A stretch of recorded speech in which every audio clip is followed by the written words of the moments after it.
Mr. President. Senator from Oregon. Mr. President, I'll be speaking later tonight, perhaps about 2 o'clock, possibly on through 4 o'clock. But I wanted to take a few moments now and share some of the letter that was discussed earlier and share it in a fashion that is appropriate under our rules. And I'd like to thank very much my colleague from New Jersey for yielding a few minutes in order to do so. I think it's important for us to understand the context of what this letter was all about. This letter was a statement of Coretta Scott King, and it was dated Thursday, March 13th, 1986. And she noted that, and I quote now, "My long-standing commitment, which I shared with my husband, Martin," of course that's Martin Luther King, "to protect and enhance the rights of Black Americans, rights which include equal access to the democratic process, compels me to testify today." And then in her letter, she goes on to essentially present an essay about the essential role of voting rights in our country. And so I'll continue to read in that regard.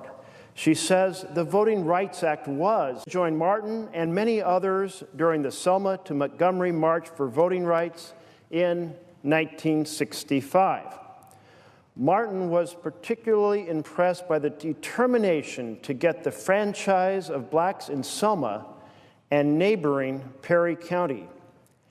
As he wrote, and now she's quoting Martin Luther King, quote, "Certainly no community in the history of the Negro struggle has responded with the enthusiasm of Selma and her neighboring town of Marion, where Birmingham depended largely upon students and unemployed adults to participate in nonviolent protests of the denial of the franchise. Selma has involved fully 10% of the Negro population in active demonstrations, and at least half the Negro population of Marion was arrested on one day." That was the end of the quote from her husband. She continued writing, "Martin was referring, of course, to a group that included the defendants recently prosecuted for assisting elderly and illiterate blacks to exercise that franchise." And each time she refers to franchise, she's referring to this fundamental right to vote under our Constitution. And she continued, "In fact, Martin anticipated from the depth of their commitment 20 years ago that a united political organization would remain in Perry County long after the other marchers had left. This organization, the Perry County Civic League, started by Mr. Turner, Mr. Hogue, and others, as Martin predicted, continued, quote, to direct the drive for votes and other rights." That's a quote from her husband. And then she continued in this letter. She says, "In the years since the Voting Rights Act was passed, Black Americans in Marion, Selma, and elsewhere have made important strides in their struggle to participate actively in the electoral process. The number of blacks registered to vote in key southern states has doubled," she said, "since 1965. This would not have been possible without the Voting Rights Act." She continues in her essay. She says, "However, blacks still fall far short of having equal participation in the electoral process, particularly in the South. Efforts continue to be made to deny blacks access to the polls, even where blacks constitute the majority of the voters. It has been a long uphill struggle to keep alive the vital legislation that protects the most fundamental right to vote.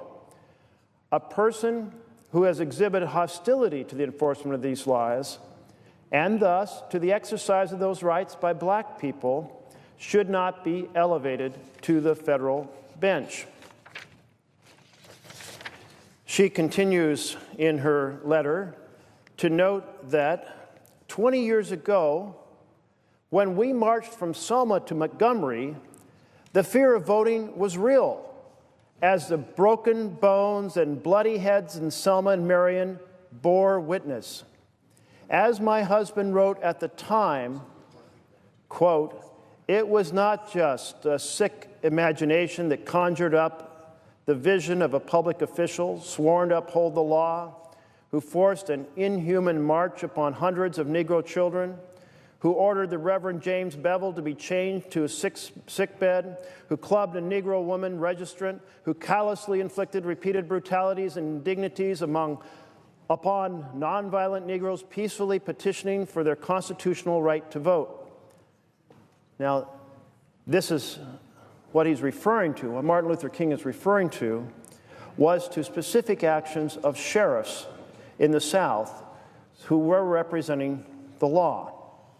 And then she continued, Coretta Scott King continued, "Free exercise of voting rights is so fundamental to American democracy that we cannot tolerate any form of infringement of those rights. Of all the groups who have been disenfranchised in our nation's history, none has struggled longer or suffered more in the attempt to win the vote than black citizens. No group has had access to the ballot box denied so persistently and intently." And she continued, "Over the past century, a broad array of schemes have been used in attempts to block the black vote. The range of techniques developed with the purpose of repressing black voting rights run the gamut from the straightforward application of brutality against black citizens who tried to vote to such legalized frauds as the grandfather clause, exclusions, and rigged literacy tests." Now, she proceeds to note that other techniques were used to intimidate black voters. And that included investigations into the absentee voting process. And this concerned her a great deal. And she notes that whites have been using the absentee process to their advantage for years without incident. Then, when blacks, realizing its strength, began to use it with success, criminal investigations were begun. And then she proceeds to address that there were occasions where individuals with legal authority chose to initiate cases specifically against African Americans while ignoring allegations of similar behavior by whites, choosing instead to chill, and now I'm quoting again, choosing instead to chill the exercise of the franchise by blacks through misguided investigation. Let me continue later in the letter, and she addresses her concern over a prosecution illegally withholding from the defense critical statements made by witnesses, and that witnesses who did testify were pressured and intimidated into submitting the, quote, correct, unquote, testimony, that is, incorrect testimony. Many elderly blacks were visited multiple times by the FBI, who then hauled them over 180 miles by bus to a grand jury in Mobile, where they could more easily have testified at a grand jury 20 miles away in Selma. These voters and others have announced they are now never going to vote again. And she obviously is addressing issue after issue that affected the black franchise, the franchise of African Americans, the ability to vote. And then she returns to her essay about how important this is. The exercise of the franchise is an essential means by which our citizens ensure that those who are governing will be responsible. My husband, she says, called it the #1 civil right. Denial of the access to the ballot ultimately results in the denial of other fundamental rights. For it is only when the poor and disadvantaged are empowered that they are able to participate actively in the solutions to their own problems. Coretta Scott King continues, "We still have a long way to go before we can say that minorities no longer need to be concerned about discrimination at the polls. Blacks, Hispanics, Native Americans, and Asian Americans are grossly underrepresented at every level of government in America.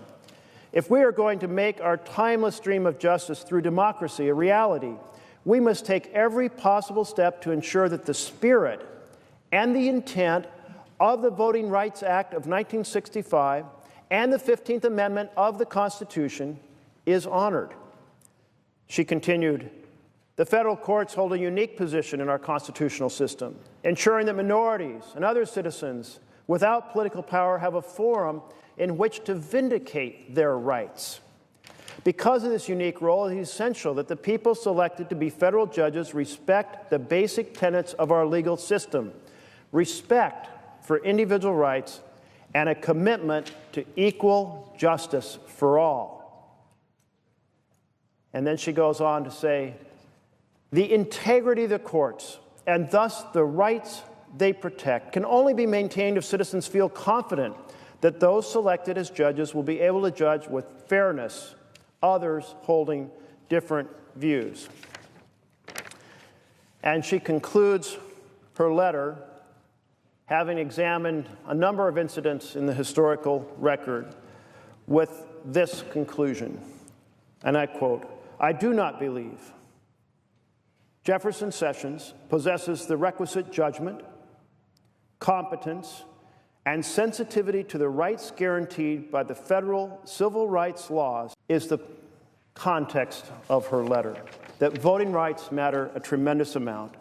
And I applaud my colleague's efforts to make this point, my colleague from Massachusetts' effort to make this point and share this essay with you, the body of the Senate earlier this evening. Would the Senator Thank you for a question? The Senator would. May I ask the Senator through the chair if the letter from which he just read has a date? The answer is that it does have a date, and that is Thursday, March 13th, 1986. 1986.